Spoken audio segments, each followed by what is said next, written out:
ଆଜି ମୁଁ ସକାଳୁ ଜଲ୍ଦି ଉଠି ଯାଇଛି କାରଣ କାଲି ମୋର ସ୍ପେଶାଲ ଦିନ କିଛି ଅଛି। ତ ଭିଡ଼ିଓଟା ଆଗକୁ ଦେଖନ୍ତୁ ମୁଁ କହୁଛି। Hello everyone, good morning, welcome back my mini blog.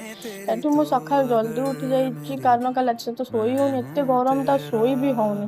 ଦେନ୍ ସକାଳୁ ଉଠି ଦେନ୍ ଏଠି ବ୍ରେକଫାଷ୍ଟ କରି ସାରିକି ଏଇଠି ମୋର କାଲି ଫେରୱାଲ ଅଛି। ତ ସେଥିପାଇଁ ଟିକେ ଆଜି ପ୍ରିପାରେସନ୍ କରିବାକୁ ପଡ଼ିବ ହିଁ ନା।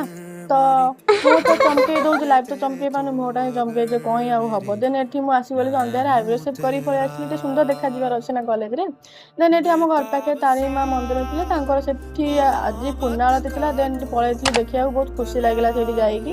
ସେଠି ପୂର୍ଣ୍ଣାଳତି ସମୟରେ ଏଠି ଠାକୁର ପରିଭ୍ରମଣ କରିଥିଲେ ସମସ୍ତେ, ମୁଁ ଦେଖିକି ବହୁତ ଖୁସି ହେଇଯାଉଥିଲେ। ଜାଗାଟା ବହୁତ ମତେ ବହୁତ ଭଲ ଲାଗେ।